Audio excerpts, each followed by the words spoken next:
I'm going to talk about the 7 P's of teaching and learning. And again, they're very basic principles. I want, before I go, for you to write down what you would like to talk to me about in learning and teaching things that you would find very helpful where you are. Would you do that so that I can have a list of things that you would like me to address? Maybe you're having trouble with your syllabus, or you don't quite get how outcomes work, or how you bring outcomes into your class plan. If you want me to ever talk about that, just let me know. And so slip me a note, or maybe you could tell Brandino, and he could send me an email. These are the things you might in a staff meeting talk about. What could Bob talk about that we would really find helpful? When you sell real estate houses in Australia, they always tell you there's 3 principles that will set the price. One is position, secondly is presentation, and thirdly, price. It will sell quickly if all 3 of these things are in good order. Position. A house with a view out over the ocean's going to sell for more than the one that looks over the local city dump. It shouldn't, but it does, right? And then presentation. When you come into a house and they're selling it, and you walk in and there's clutter everywhere. And they even have bananas on the floor. They haven't picked up the banana peels. That's poor presentation. Windows are dirty. It needs sweeping. You think, I don't want to live here, so you don't buy it. But some people who are smart, they spend hours getting the house clean and pristine and bring in some flowers and put music on the stereo in the background. You would think you're walking into the opera house, and everyone gets a good feel about it. And some people even cook some donuts or cookies to give the right smell. So everyone, oh, this feels like home. For presentation. And then price. If you overprice it, it won't sell. Underprice it, you're just being silly. You should keep the money you need, but get the price just right. A fair price for that house that people see value in. It's clean, got a good view, and I'll buy that. Those are important in that, but we have something more, far more important in teaching and learning. And because they have 3 for real estate, we have 7 for teaching and learning. The 7 principles of higher education. The first I've talked about a little bit is preparation, then pacing, personality, presentation, participation and presence, practicality, and passion. And those are all elements that should be in your teaching program when you teach here in the college. First principle, presentation. How you present that lesson. That is really important. The university I used to work in, I helped develop this list of lecturing, and I just bring that up. First of all, understand what the purpose of the class is, and the students will too. Before you start lecturing or teaching, put on the board or a projection or something, the purpose of this class is to cover the first 25 years of the Church of the Nazarene in Papua New Guinea. Right from the beginning, everyone knows where we're going. That's so important because sometimes a teacher comes in and waffles on, goes on, and they meander through their lesson plan, and the students were wondering, what's this all about? A very telling exercise is when a school administrator walks into a class at the end of a class, pulls out 3 students, and asks them, what was that class about? And sometimes the student says, I don't know. Whereas a good teacher, they can say, that was about the algorithm algebra, or that was about learning the fundamentals of calculus, or I wasn't listening very well, so you should ask someone else. But those who are listening know what it was about.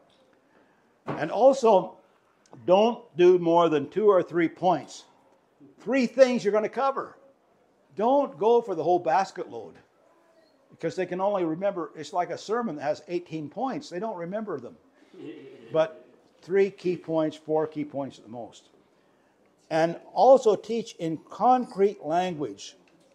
That means language that's concrete, not abstract.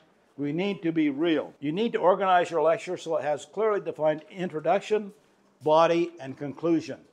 Introduce the subject, then through the body, you cover the material, and then at the conclusion, then you revise, you tell them everything we've covered, you talk about it, and then you also say, and next class, we're going to go from here to there. Every class has to be linked to the class before, so you start by, you remember last class we talked about the Church of the Nazarene in the years 1 to 10. Today we're going to talk about what happened from the years 10 to 20. And that gives a context to know where we're picking up. Because they probably have several things other than class they're thinking about. And sometimes they're taking more than one class. And they need to be brought back into this class of where we are. And so you can ask a controversial question. You can pose a question. But you can do a lot of things to get started. The body, just clear stuff. And you may not want to write all this down. But clear explanation. Use examples. And this is where we need to really get into it, to use examples of how this works where you are. Or if you're teaching theology, talk about someone who struggled with this and what a difference it made when that became a part of their life. Use examples. Or, for instance, I had a friend who's a Christian, but she said, I don't quite understand. Why is Jesus any different than Muhammad? And somehow she had missed that. And so we tell them it's so important to teach the people about the divinity of Jesus and how he's different. And he's not just another religious leader, and how he is unique. It's not popular now to talk about Jesus being unique, but it is. Now, I want us to look at a lesson plan form I use. Now, I don't know what form you use for setting out your lessons. You use paper form to plan your lesson? All right, this is one that we used where I was. And I've got here that we're going to use this lesson plan to talk about the Church of the Nazarene during its first 25 years. And I put in that it will include key PNG leaders, locations, and methods of church planning in the early days. I set it out. And then I say the objective, the student will demonstrate an understanding of the key people. That's enough. That's one point. Locations and methods of the Church of the Nazarene's early mission and local pioneer. You're talking here about missionaries a little bit in those early days, but also there were some early pioneers that God really raised up from Papua New Guinea. And they really were transformational in helping it become contextualized.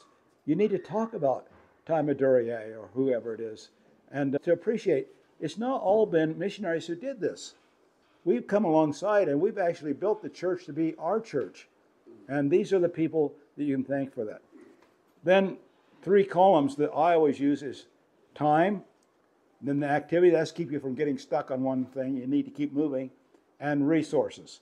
So here we have time, and let's see if this works or not. I'm going to do a red. Here I'm going to do introduction. Is this showing up on the screen or not? Yes. And that's 5 minutes. And so on that, I'm going to make sure that I take with me notes on intro or something like that. Or a key question I could put. Something to get the thing started. But in the introduction, you have to have 3 elements. Last time, this time, and then next time. Okay, then I put down here, I'm going to do some activities here. The first one, for 15 minutes, I'm going to put PowerPoint on early leaders.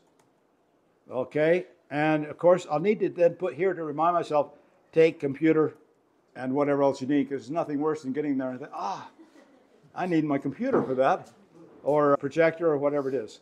And then you have maybe, let's have 10 minutes of discussion. And this one, I'm going to put discussion and consolidation. And for that, I'm going to take some pieces of paper and I'm going to have students answer a key question. What do you think about this? And each student has to write down what they think. And then you say, okay, now share with 2 people they share with 2 people, and then that group shares with the whole group. That's how you break down this thing that one person keeps answering all the questions. And some people, I don't have to think now because John's going to talk and I don't have to think. This gets every person talking. Okay, so you get everyone involved in the discussion, and then you do one more small activity, maybe a short lecture for 15 minutes. Anyway, I won't keep going on, but, and I'll need to take my notes. You see how this works for me? Now, you probably have something for you that works better, but be prepared before you go in with an actual plan. How's this class going to unfold? And you also need to be aware that you must break it down into planned time frames, because otherwise I'll get so excited about this discussion, I'll stay there for 30 minutes, and the end of the lesson never gets covered. So discipline yourself to stick to time. I know in our relational cultures, time is different. Well, not everyone gets to everything on time. But I found 2 places where time suddenly becomes important, in Kenya and Papua New Guinea, wherever we go, is the hospital and the classroom. I tell you, they have time, but not the same as Western time. They can learn where it's important to do that. Isn't that true? Do you have to work with that with Bible college? Get people there on time, or are they already pretty disciplined? Are they okay? No, okay. So you do a short lecture, but you hold to your time, and then here you put midpoint summary. Halfway through, it's really important not to just keep going, but here you say, okay, let's summarize here. The first part of the lesson, what have we talked about? Okay, and yeah, you talk about where you were in the first part. You say, now next, that leads to this. So it's a transition. A midpoint summary in your class is a time when you move from what was to say, okay, we're not finished yet. There's more yet. And it connects to what we just said in this way. Okay, and then you do another set of lecturing and keep going. And so you go down here, do all the second half. And the final thing is you have your final summary. And you don't just let the students go and say, okay, I'm finished, goodbye, or they start walking out before you're even finished. No, you need that final moment to be, okay, now let's review. What have we talked about? Where are we? And how does that fit into the course? And where next? Next time, then, we need to talk about this. It's always today and next. Introduction is yesterday and now. Midpoint summary, so far and now. Final conclusion is today and next. So leave it in a context. So students are getting used to order. This class, this session is part of a bigger syllabus. And teach the students the value of the syllabus. The syllabus is a contract between the college and the student. When they sign up for your class, that syllabus says, we guarantee that you will cover these materials and you will achieve these outcomes if you do your part. It's a contract. Like when you buy a house, you sign a contract. And when a student signs up for your class, it's a contract between them and a college. But if you're going to teach that class, you also have a contract to deliver. In Australia, I'm not talking about Australia because it's just, I know this, the context there. You can be sued as a teacher if you don't cover 85% of the syllabus. And there have been parents who did that. They taught what they wanted to do. Isn't it easy to teach what we love doing? And we're all tempted, that's not a very interesting talk. I think I'll talk about my experience in New Guinea. And that's more interesting than today's topic. I could, except I'm breaking my contract. The other thing that some teachers, and it's not true in the United States, some people don't get this, but it's true in the Commonwealth where we are. The syllabus does not belong to you as the teacher. It belongs to the college. You do not have the right to change the syllabus unless it's in consultation with everyone. And then you need to not just talk to the principal and dean, but Then other teachers need to know what you're changing so they see how that fits into their classes. It's a contract, and it fits into a sequence. And that's the biggest temptation that I think teachers have, is to break their contract with the syllabus. Would I be right? Does that happen here? I don't know. I will ask you to confess. I'm not going to have an altar call for everyone who's got an author. But I do know this, that going forward, we're really going to have to be strict about people staying on the syllabus religiously. Why? Because the Teachers College does. The government makes sure they do. Isn't that right? The nursing college. Imagine the health people, if they came in and found out you weren't teaching what you said you would in your syllabus. They would close that college pretty fast. The problem is, we're in the Christian part of the church. Everyone just loves everyone so much. We don't have the heart to tell someone, you can't do that. Maybe now we have to say that, right? If people were really going to combine all schools into a common vision, our Bible college has to be as rigorous in its program and its adherence to the syllabus as the Teachers College and Nursing College. It's not a choice. And a little trade secret. I'll be quiet here, okay? Someone from the Teachers College said, the government told us, if the Bible college is behind you, don't worry. You just go in the nursing college and you can form a university by yourself without the religion department. I said, no, you can't do that. Nazarenes always have a strong religion department in any university or college. Isn't that right? Yes. So I said, hold steady. Don't make any agreements, and we're going to get the college, Bible college, up to the same standard of rigor that you have. And we're going to be equal to you, if not better. Just give us a little time. Was that a fair statement on your behalf? I know you weren't there to say it, but when you're this age, 76, I can put on a hat and just pretend to say whatever I want. I can pretend I'm your principal if I want to. They think I am because I look old enough to be. You hear what I'm trying to develop here? You must honor the rigor of this. If you're teaching, especially at degree or diploma level, it doesn't mean it's not spiritual. It doesn't mean it's not practical. It just means you do what the syllabus says. And I better quit preaching here. I think the teachers left me and I got back into my preacher mode. I won't do that anymore. But no, this is so important to me because I want to help the college. But if the college has a few people who are breaking that contract with their syllabus and the overall syllabus, we're sunk. Especially once we become a kind of a college that works together with a nursing college and teachers college, the government will come in and start saying, hey, hang on, where's your syllabus? What are you teaching? I taught at Kucha Primary School way back. Mary Kariuki was one of my students. I won't say she's old. I'm just saying it was a few years ago. And back then, they had these inspectors that came to drop in unexpectedly to see if you were doing a good job or not. We had a lot going that week, and we had missed a day of school. And I was one day behind the program. And I knew I'd catch up. But I was one day behind the program.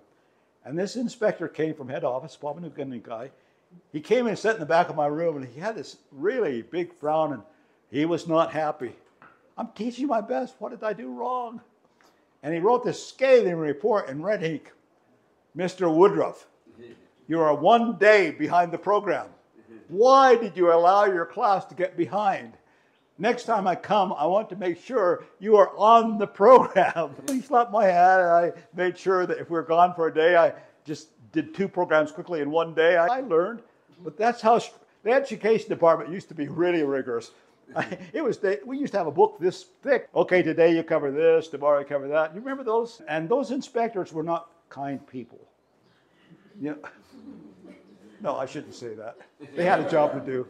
They're just doing their job. Yeah, I know, but when the inspector walked across campus, your pulse did go up a little bit. Yes. Yeah, I love them, but I wish they'd stay away from my group. I just cannot stress enough on behalf of the church that I'm a part of. Make sure Satan doesn't tempt you to do what you want to do and forget the contract you have with the syllabus. And unlike some colleges in America where the teacher produces their own syllabus, you don't.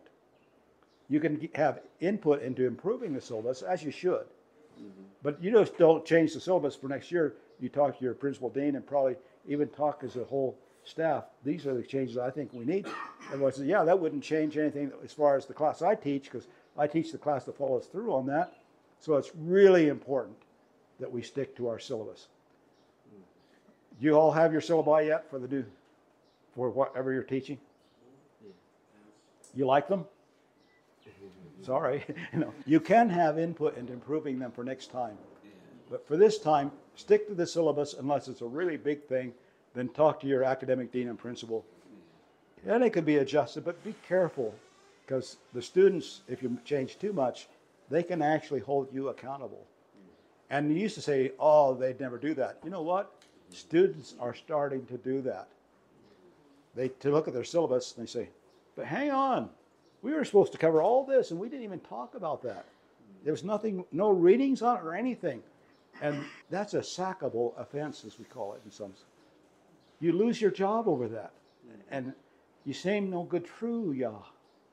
Me rubbish man, me no tasting syllabus belong me now.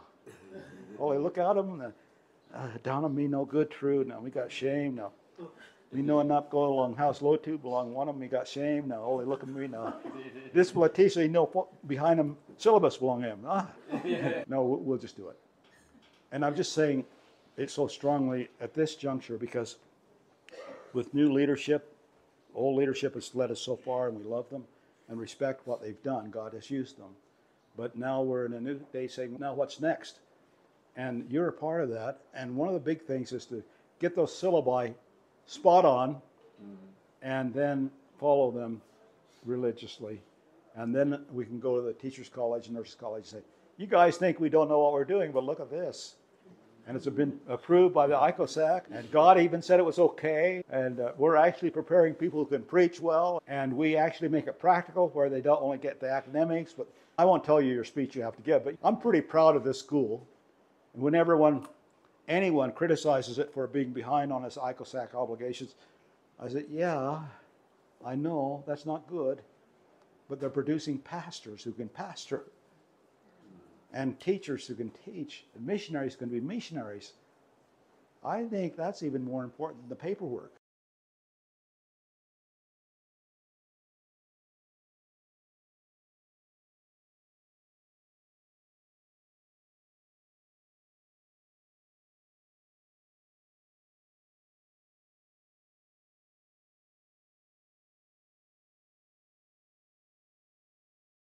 So we do both, and we can do it well. And you are doing well. You've come a long way in your syllabi, haven't you? You've worked hard. And if there's improvements, I want to help you. I'm committed to helping you become all that God wants you to be. Thank you for the job you're doing. It's amazing. I'm so pleased with you and what God's doing through your lives. But I sense a deep sense of call and commitment in Papua New Guinea. I think that's one reason the church is so spiritually alive. You guys are really committed to do whatever God calls you to do, and that's why you're here today, right? I know you came to teach here because of the high salary. Is that right? You're here because God said that's what I would like for you. And so the church around the world would say, thank you. You're making a difference. And when you go from church to church, people often come back and say, one of the most dynamic churches you'll find in the whole church is Papua New Guinea. They're still seeing people come to the Lord. They still have altars where people respond. They have preachers who may even preach with too much enthusiasm, but they haven't lost their spirit. And we have committed academics like you who are doing it well. Thank you very much.